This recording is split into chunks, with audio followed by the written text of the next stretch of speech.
Okay, let's get into it. We talk a lot on this show about relationships. We go into communication styles, attachment theory, social dynamics, Mm. usually the stuff you'd find in a psychology journal or maybe a best-selling self-help book. Right, the stuff that's kind of in the mainstream conversation right now. Exactly. But today, Yeah. today we are swimming into some seriously deep and, I mean, let's be honest, pretty controversial waters. It is definitely territory that, and this is a quote from our source material, few men dare to tread. I can see why.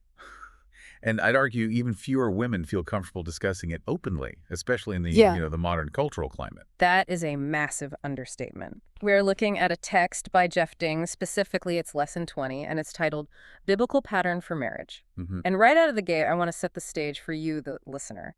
The stakes here are incredibly high. I think most people have this vague idea that divorce is common, right? We hear the 50% statistic thrown around all the time. All the time. And almost just background noise at this point, isn't it? It's a fact of life that we just sort of accept. It is. But usually the assumption, especially within religious communities within the church, is that they're kind of immune to that, or at least they're significantly better off. You'd think so. You assume there's a kind of protective bubble around the church because, well, in theory, everyone there agrees on the rules of the game. Exactly. You think, well, we share the same faith, the same values, so we should be safe. But the source, it opens with the statistic that it really sets a grim tone for this entire deep dive. It's a real wake-up call. It says that surveys show the divorce rate among active American Christians, and that's the key word, active, not just people who check a box on a census form, but people actually in the pews, is about 30%. 30%. That's nearly 1 in 3 marriages. That is a staggering number when you think about the context. It is. Now, you compare that to the 50% rate for non-Christians, or, nominal Christians. And yes, strictly speaking, it is lower. But 30% represents a massive amount of brokenness and pain in a community that holds marriage up as a sacred, unbreakable covenant made before God. Right. It's supposed to be the one place it works. And the source argues that this isn't just bad luck. It's not just, oh, they grew apart or they were incompatible. It argues that this failure rate, and not just the divorces, but the general lack of harmony in the marriages that do survive but are just miserable, it comes from a very specific root cause. Which is what, exactly? That we simply do not know, or maybe more accurately, we actively choose to ignore the specific teachings of the Bible regarding marriage. The entire premise here is that there is a literal instruction manual, a specific pattern, if you will. A blueprint. A blueprint, exactly. And when you deviate from that pattern, the structure just collapses. It's like trying to build a complex Lego set, I don't know, say the Millennium Falcon, but you refuse to look at the booklet. Right, because you think you know better, or you just don't like the order the steps are in. I'm going to put the cockpit on last. Exactly. And then you pick it up and you wonder why the wings fall off. Huh? And that pattern, that very specific and I'd say very challenging pattern, is what we're exploring today. I want to warn you, the listener, right now, and I mean this seriously. This is not your standard, communicate better, use I statements, and have more date nights kind of advice. Not at all. This source breaks down roles for husbands and wives that are, well, they're distinct, they're demanding, and frankly, they challenge a lot of modern sensibilities. We are going to be using words like authority, submission, hierarchy, leadership. Words that make people very uncomfortable. Very. It absolutely challenges modern sensibilities. The source is very upfront about that. Jeff Ding even says at the start that this lesson might irritate, and I'm quoting, strong, independent-minded Christian women. And it would probably make a lot of passive men pretty uncomfortable, too. I can see that. That sort of calls everyone out. It does. But the argument is that these teachings aren't meant to be restrictive for restriction's sake. They're seen as necessary protections against our own sinfulness and selfishness. Okay, so before we get into the really heavy stuff, the who leads, who submits, all of those hot button words that are going to get people typing in the comment section, the source actually establishes a baseline, a foundation. It says none of the gendered role stuff even matters if you don't have this one thing first. That's right. And this is what the source calls the two humble Christians baseline. It makes a really compelling point. Before you are a husband, or before you are a wife, you are a Christian. That seems so obvious, but we forget it. We do.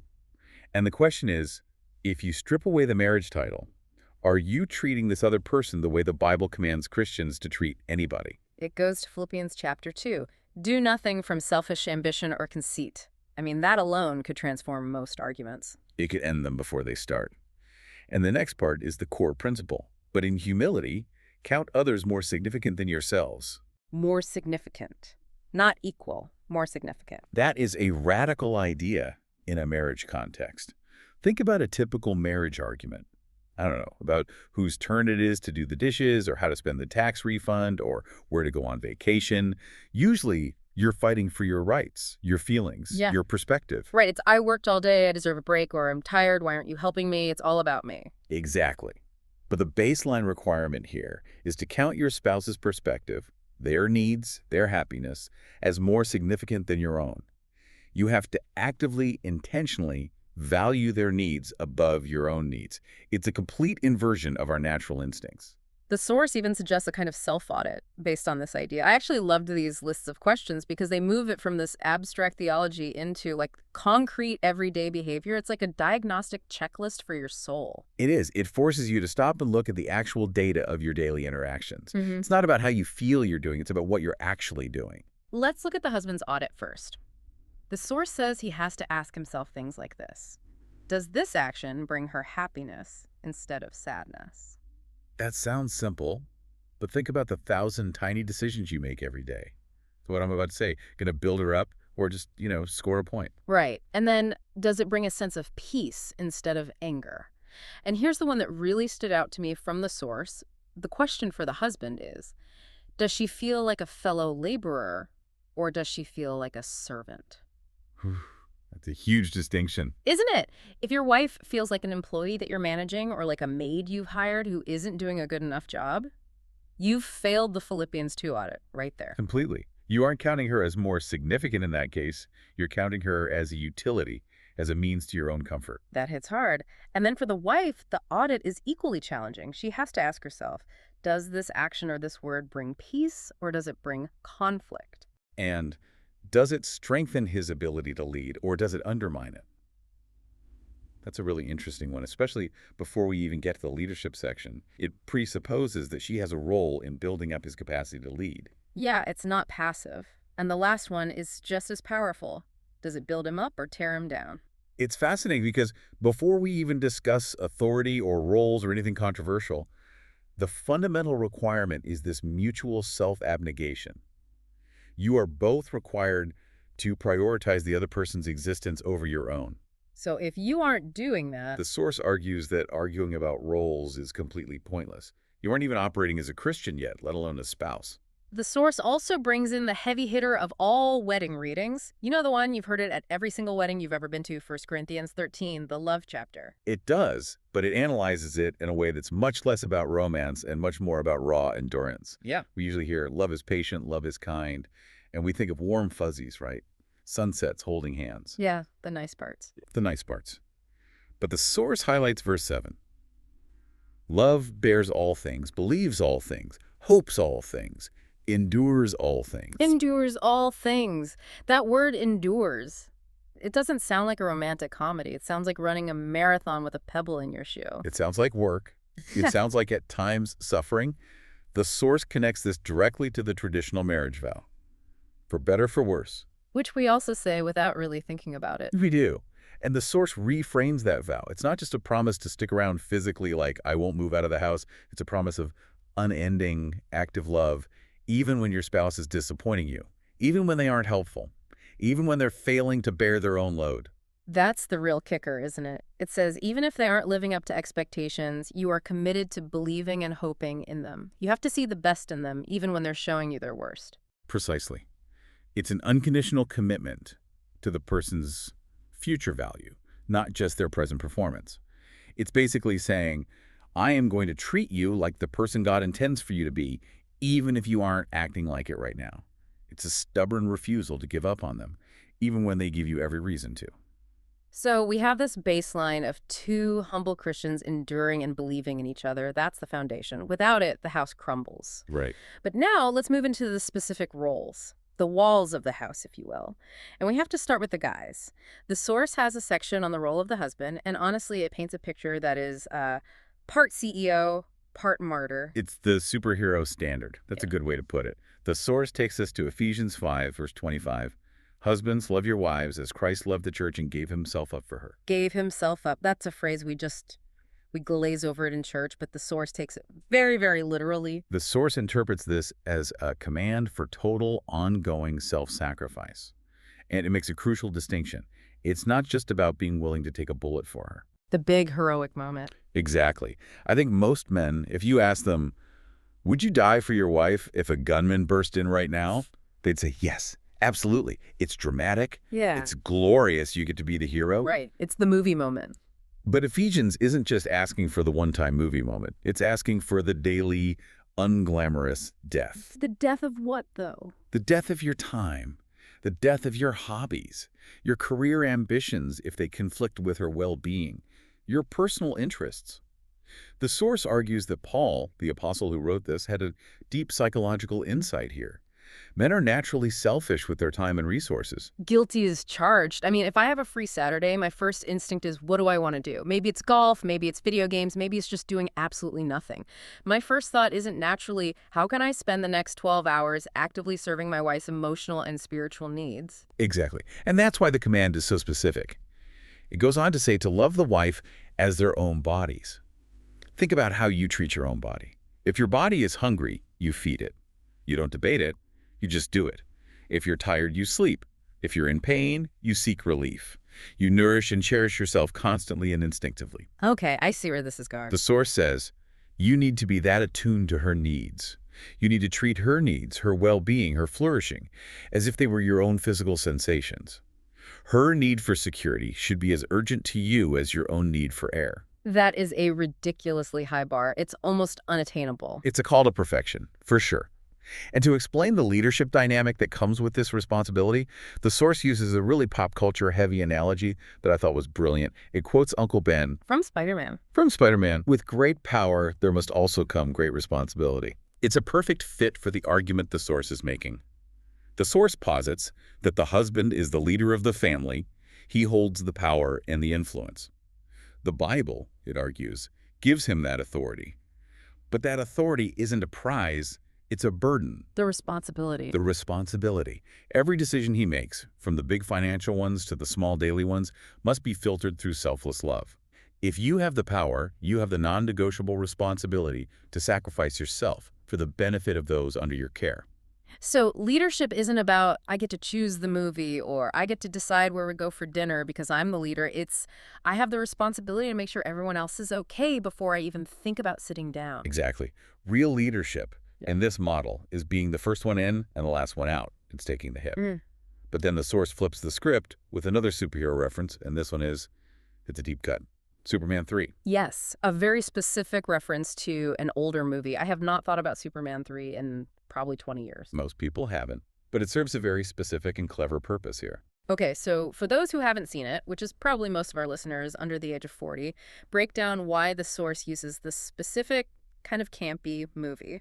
So, in the movie, Superman is exposed to this flawed, synthetic kryptonite. It was made with tar instead of whatever unknown element real kryptonite is made of, so it doesn't work right. Instead of killing him or making him weak like normal kryptonite, it changes his personality. It corrupts him. It makes him selfish. He stops being the big blue Boy Scout. He goes from being this paragon of virtue to, well, a complete jerk. He stops caring about saving people. He starts pulling petty pranks. He flies to Italy and straightens the Leaning Tower of Pisa just to mess with the souvenir sellers. He ends up drinking in a bar, getting drunk, and flicking peanuts at the bottles on the shelf so hard that they shatter. He becomes this petty, selfish, destructive force, but, and this is the important part, he still has all his powers. That is the absolute key to the analogy. He still has the super strength. He still has the heat vision. He can still fly. He is still Superman in terms of his capability and his position. But the source says the only thing that changed, the only difference between the superhero and the supervillain, was his intention.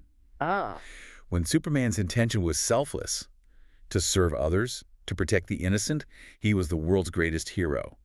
The second his intention became selfish, serving his own whims, his own desires, he became a villain. And the source applies this directly to husbands. Directly. A husband who is leading the family, making decisions, holding that position of authority, but is doing it for his own comfort, his own ego, his own benefit. Is a He supervillain? is a supervillain in his own home. He is using his God-given strength and authority to serve himself rather than his family. And the source makes a very bold claim here. It says that this is where most marital conflict actually originates. Okay, what's the claim? It claims that a wife usually only opposes her husband or fights his leadership when he is acting selfishly. That is a very bold claim. It puts a Wow. lot of the onus on the husband's motivation. She's only fighting you because you're being selfish. It is, and it's a challenging one. But the logic is this. If the husband is truly acting like the hero, sacrificing his preferences for her benefit and the family's overall benefit, why would she fight him? If he is effectively supermaning for the family, dying to himself daily to make sure she flourishes, submission isn't an issue because they are already in agreement. Because he's already chosen what's best for her. Right. She wants to follow a leader who is so obviously dying for her, who wouldn't want to follow someone who loves them that much. The conflict, it argues, arises when he puts on the leader hat but has the villain's selfish heart. So the husband has to be the sacrificial leader. He has to avoid that synthetic kryptonite of selfishness. But there's another term that the source brings up from the book First Peter that usually makes people cringe a little bit in 2024. I know the one you mean. The weaker vessel. Yes. Show honor to the woman as the weaker vessel. That phrase feels radioactive. I mean, you can just imagine trying to say that at a corporate board meeting or in a university class. So how does the source handle that? Because it could easily be misinterpreted. It tackles it head on, but it's very careful to clarify the definition. The source argues this is not about intellectual or moral or spiritual weakness. It refers primarily to physical weakness compared to the average male, which is, a general biological reality in terms of muscle mass and bone density and potentially different emotional needs or fragilities. Okay. To explain it, the source uses the analogy of fine china versus a cast iron skillet. You just treat them differently. You have to. Think Yeah. about a cast iron skillet. You can scrub it with steel wool. You can bang it around. You can drop it. You can throw it on a campfire. It's tough. It's durable. The source kind of likens men to that skillet. We're generally rougher, able to take a bit more of a beating in certain ways. And the wife is the fine china. A Ming vase or a Tiffany crystal glass. You would never handle a priceless Ming vase the way you handle the cast iron skillet. If you do, you destroy it. You shatter it into a million pieces. So it's not saying she's less than, it's saying she's more precious, Yeah. delicate. Exactly. It's about preciousness and the need for careful handling. The source is very clear. It's not saying mentally weaker or spiritually weaker. In fact, the same verse continues on to explicitly say they are heirs with you of the grace of life. So spiritually equal. Completely equal in spiritual standing, equal in value before God. But the implication of the weaker vessel imagery is a mandate for husbands to provide extra care. The source says husbands shouldn't treat their wives roughly like they might treat a male friend. You don't banter with her or criticize her in the same way you might with the guys in the locker room. There's a mandate for gentleness, for understanding. And there is a terrifying spiritual consequence attached to getting this wrong. This part of the source actually gave me chills. It's sure. The verse ends with a condition. Yeah. So that your prayers may not be hindered. That is incredibly specific and deeply personal. It connects the dots in a way that is just staggering. It says if a husband fails to care for his wife's fragility, if he ignores her needs, treats her harshly, is emotionally careless, acts like a bull in a china shop with her heart, God may literally hinder that husband's prayers. So God effectively says, if you won't listen to her, the person I've put right in front of you, then I won't listen to you. That's the implication. It puts a spiritual ceiling on the husband's life that is directly determined by how he treats his wife. Wow. It does. You could be the greatest preacher in the world, the biggest donor at the church, the most active volunteer. But if you are harsh and unloving with your wife at home, the source argues that God is plugging his ears to your prayers. That is a massive, massive check on male power in this model. That really, really raises the stakes. Okay, so the husband is the sacrificial protector, the gentle warrior, the superhero. Now we have to turn to the other side of the coin, the role of the wife. And this is where we encounter that word, submission. And this is usually where the room gets very quiet or very loud, depending on the room. Ephesians 5 again. Wives, submit to your own husbands as to the Lord. And the source explains this by drawing that parallel again. The marriage relationship is meant to be a living, breathing picture of the relationship between Christ and the church. The husband represents Christ. The wife represents the church. So Just as the church is supposed to submit to Jesus, voluntarily following his lead out of love and trust, the wife is called to submit to her husband. That's the theological framework. It's not a submission based on inferiority, but a submission based on a divinely ordered role that reflects a greater spiritual reality. And the source doesn't pull any punches. It points out the next phrase, in everything. In everything. It's categorical, it's sweeping. The only exception that's provided in the text is if the husband asks the wife to sin against God. Right, so if he asked you to lie on your taxes or something. Exactly. Or rob a bank, or worship an idol. In that case, God's law trumps the husband's authority. You obey God rather than man. But short of a direct command to sin, the directive is obedience. Okay, I can literally hear the listeners yelling at their speakers right now. Again, too. What if he's wrong? What if he's just an idiot? What if he's not even a believer? What if he wants to invest all our savings in some crypto scam or buy a timeshare in Florida, and I know it's a terrible idea? The source anticipates exactly those objections. It knows that submission is easy when the husband is being wise and loving and kind, and when he agrees with you. That's not even really submission at that point, it's just cooperation. Right, that's just a good partnership. The real test of this principle is when he isn't those things. The test is when you disagree, when you think he's making a mistake. And for that scenario, the source points us back to 1 Peter chapter 3 for the strategy. The strategy of conduct. Yes. The source argues that nagging, debating, lecturing, or trying to argue a husband into seeing things your way, especially a non-believing one, is almost always counterproductive. It says that words in those situations often just harden the heart. So what's the alternative? The winning strategy, according to Peter, is respectful and pure conduct and a gentle and quiet spirit. The idea is that your actions, your character, will speak louder than your arguments ever could. To illustrate this, the source uses the story of Lee Strobel. I think a lot of listeners will know that name from his book, The Case for Christ. Right. But before he became this famous Christian apologist, he was a devout, committed atheist. He was an investigative journalist for the Chicago Tribune, a hard-nosed, cynical, just the facts, smoke-filled newsroom kind of guy. And his wife, Leslie, became a Christian. She did, and Lee was, by his own account, horrified. He thought his wife had joined a cult. He thought she was going to turn into a holy roller, a prude, someone who would judge him constantly. He was genuinely afraid their fun life together was over. He was preparing for a fight. He was. But the source argues that while Strobel eventually came to faith by examining the historical evidence for Jesus, the thing that initially caught his attention, the thing that cracked the door open in his hardened atheistic heart, wasn't an argument. It was the change in his wife's behavior. Her respectful and pure conduct. She became a better person, a better wife. She was kinder to him. She was more patient. She loved him better after her conversion than she had before. She didn't try to nag him into the kingdom of heaven. She just lived it out in front of him. She won him without a word, just as the scripture says. So her life became the evidence. Her character became the most compelling argument. The source argues that her behavior created the curiosity in him that led him to even begin his investigation. She made the gospel attractive by how she treated him. But then there's the fear factor. It's one thing to be respectful and nice to Lee Strobel. It's another thing entirely when the stakes might feel like physical or emotional safety. The source brings up Sarah and Abraham here. And look, Abraham is revered as the father of faith, but he wasn't exactly husband of the year in Genesis chapter 12. No, he really wasn't. In fact, if you read it plainly, he was acting like an absolute coward. He was scared for his life as they entered Egypt. He knew his wife Sarah was beautiful, and he was afraid the Egyptians would kill him to take her. So he comes up with a plan. A terrible plan. He asked Sarah to lie and pretend to be his sister. He effectively put her in the Pharaoh's harem to save his own skin. That is a terrifying, unimaginable situation for a wife. My husband is selling me out. He's putting me in profound moral and physical danger because he's afraid. Most modern advice, and probably most advice from friends, would be, run, leave him, he's toxic. He doesn't love you. And that would be an understandable human reaction. But the source highlights Sarah's obedience in this moment.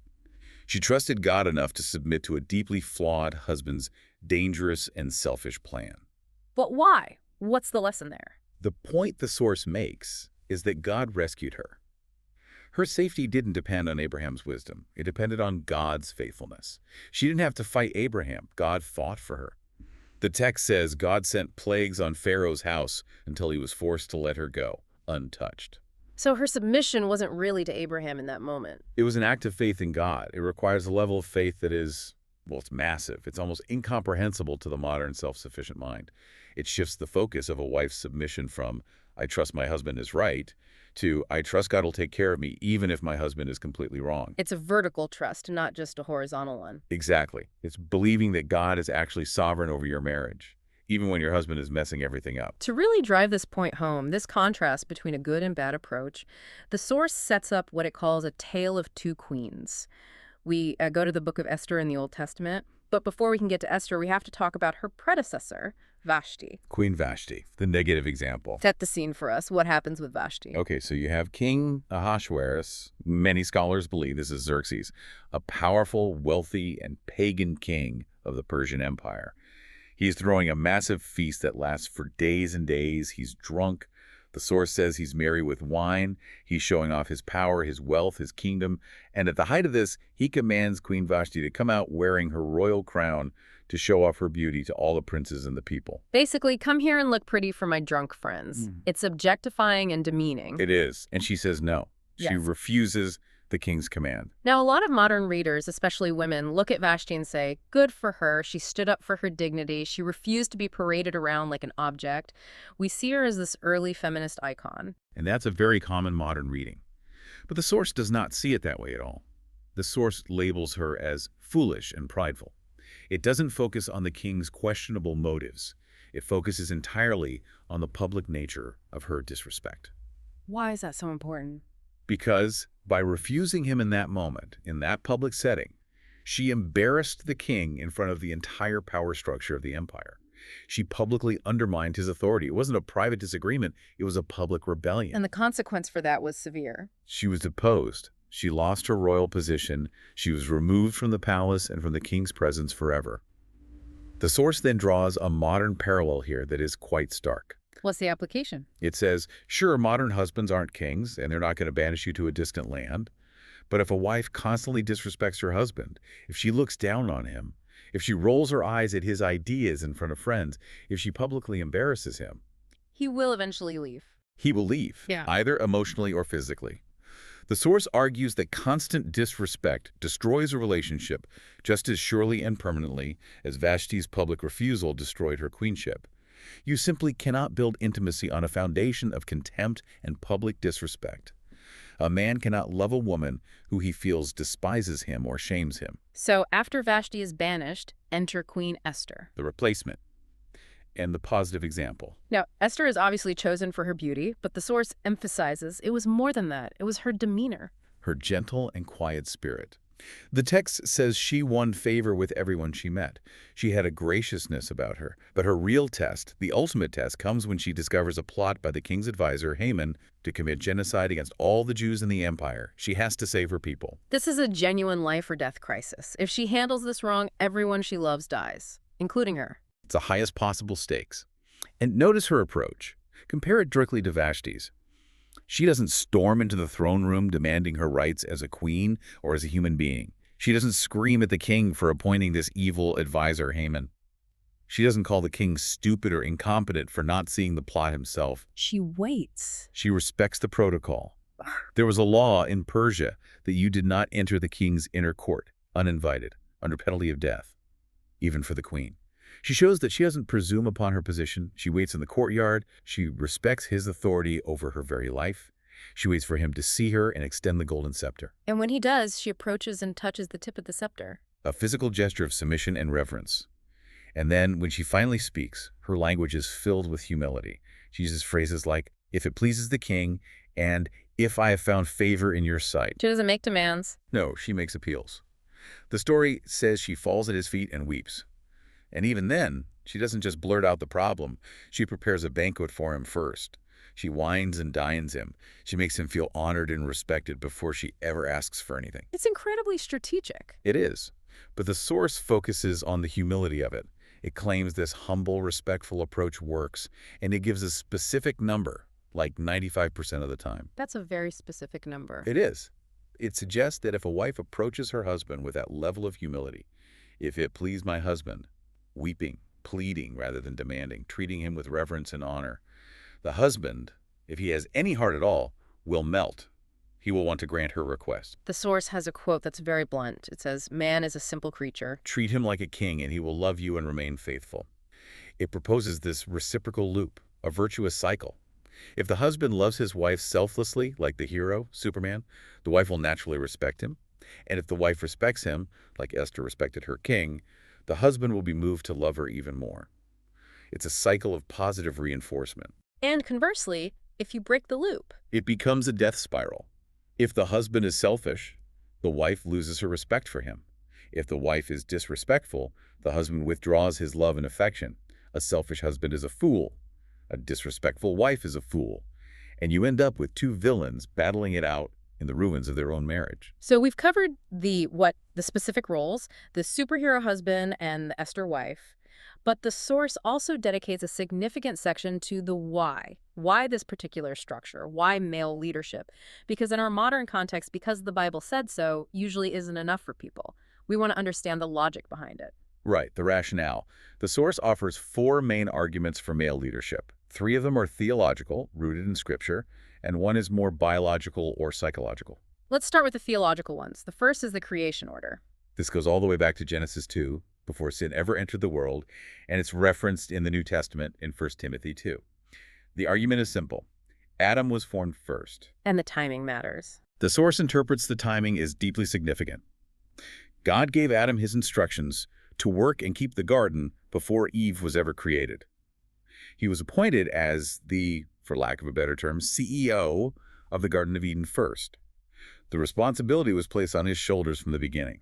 So he had the job before he had the partner. Correct. And then Eve was created specifically as a helper for him. The source stresses that the Bible never says God created Eve because Adam needed a leader to follow. It doesn't say Adam is lost and incompetent, let's make him a boss. It says, it is not good for man to be alone, I will make him a helper fit for him. So in this view, the leadership structure was baked into the design from the very beginning. It wasn't a result of the fall, it was God's original, perfect plan. Okay, that's the first point. Then there's the second theological argument, which is about the deception. This one is tricky and often misunderstood. It comes from 1 Timothy 2.14, which says, "And Adam was not deceived, but the woman was deceived and became a transgressor." What does that actually mean? It sounds like it's blaming Eve. The source interprets it to mean that Satan specifically targeted Eve in his temptation because she was, in that moment, more easily deceived. It suggests a certain kind of vulnerability there. But the indictment of Adam in this reading is actually even more severe, in my opinion. How so? The source calls him brainless. It does. It says Adam brainlessly decided to become a follower. Think about the scene in the garden. Eve eats the forbidden fruit because she was tricked. The serpent convinced her it would make her wise like God. She was deceived. But Adam wasn't deceived. The Bible says she gave the fruit to him, and he ate. There's no mention of a trick. He knew exactly what it was and what God had commanded. So why did he eat it?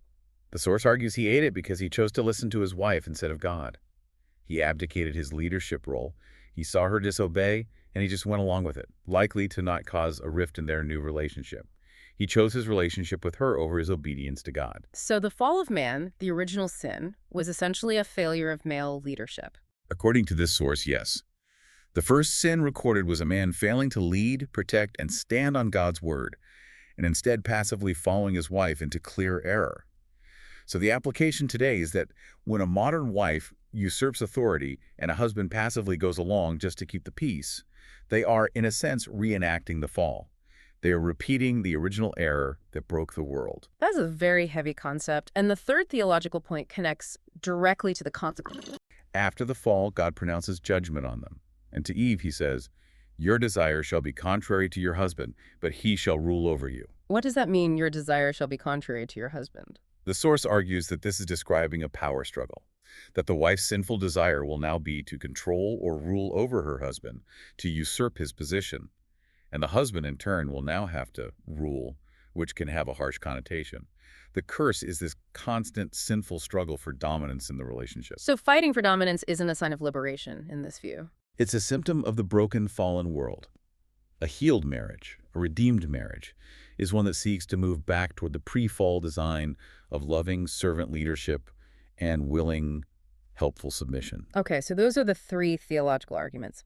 Now, the fourth one moves away from scripture and quotes the author C.S. Lewis. This is the biological and psychological argument. Yes, from his book Mere Christianity.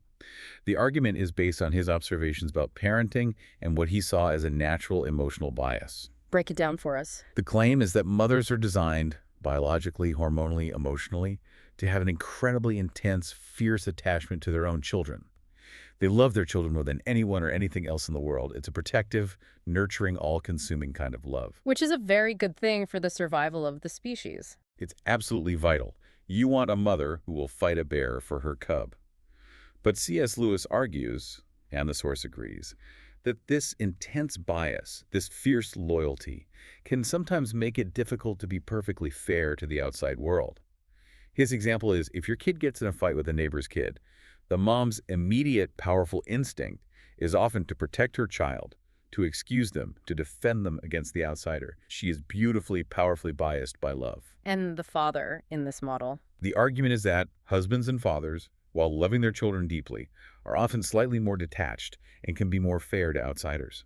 They are less emotionally enmeshed in that specific way. They might be more likely to be the one to say, "No, son, you broke the neighbor's window. You have to go apologize and pay for it." So the conclusion is That the husband should lead the family's foreign policy, so to speak, its interactions with the outside world, because he can often maintain a fairer, more objective, less emotionally biased perspective. So he acts as the family's diplomat because he's a little more detached from the internal emotions. Exactly. It's an argument for a balance of powers, where the specific God-given strengths of both genders are utilized for the good of the whole family.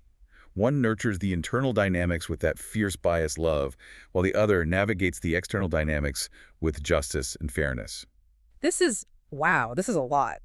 We've gone from divorce statistics to Spider-Man and Superman to the Queens of Persia to the Garden of Eden and now to C.S. Lewis. It is a comprehensive worldview. It attempts to connect everything. It's not just a collection of tips for a happy marriage. It's a complete theology of how the universe is structured and how we're meant to operate within it. Okay, so let's try to synthesize this for the listener. If we look at the biblical pattern as the source presents it, what are the core pillars holding the whole thing up? I think you can boil it down to three main pillars. Pillar one, mutual humility. Before anything else, before you even talk about roles, you count your spouse as more important than yourself. You do that self-audit. If you aren't doing this, nothing else will work. The foundation is rotten. Got it. Pillar two. The husband's role. Sacrificial, loving leadership. He is the head, but his leadership is defined by his willingness to die to himself. He treats his wife with extra care and understanding as the precious, weaker vessel. He is the superhero who constantly refuses the synthetic kryptonite of selfishness. He bears the ultimate responsibility. And the third and final pillar. The wife's role. Respectful submission. She wins her husband without words through her conduct and character. She trusts God enough to follow imperfect leadership. She chooses the path of Queen Esther, tactful, humble, respectful influence, rather than the path of Queen Vashti, which is public defiance and disrespect. The source frames the whole thing, this one-flesh dynamic of marriage, as a kind of training ground. Yes, that's a great way to put it. Marriage, in this view, isn't primarily about making you happy. It's a spiritual training ground designed to make you holy. It's God's primary tool to unlearn selfishness. You are forced into a daily, intimate proximity with another flawed human, where you must learn to love someone else more than yourself, or the whole thing just explodes. It's God's crucible for sanding off our rough, selfish edges. And I keep coming back to that very simple, almost crude formula the source offered near the end.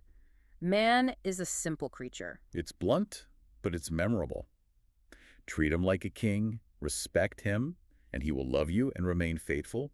And I would add the corollary that the source implies throughout. Treat her like a queen, sacrifice for her. Cherish her, and she will follow you anywhere. It sounds so simple when you put it like that. But simple definitely does not mean easy. No, not at all. Dying to yourself is the hardest thing a human being can possibly do. It goes against every survival instinct we have. It feels like losing every single day. But the source argues that in the strange economy of God's kingdom, and especially in marriage, losing your life is the only way to save it. Which brings us right back around to the Superman analogy. I think that's the thought I really want to leave our listeners with today. The question of intention. Right. The source said the only difference between a superhero and a supervillain is intention. Selflessness versus selfishness. The powers are the same. The position is the same. Only the motive is different. It's a powerful diagnostic tool for your own heart. So if you are listening to this and you're in a conflict in your marriage right now, If things are heated, if you feel like you're at war with your spouse, Mm. the challenge from this source would be to stop looking at the other person's actions for just a second and instead look at your own intention. Ask yourself, am I the hero right now? Are you acting like the hero, sacrificing yourself for the good of the other person, or have you, maybe without even realizing it, touched that synthetic kryptonite of selfishness? Because if you're both acting selfishly, if you are both fighting for your own rights, your own comfort, your own way, Then the fight in your living room isn't a battle between good and evil. It's not a hero versus a villain. It's just a battle between two villains. and villains always, always destroy the city. That is a sobering thought to end on. Thank you for taking this deep dive with us. There is certainly plenty here to chew on. Absolutely. A lot to think about. We'll see you next time on The Deep Dive.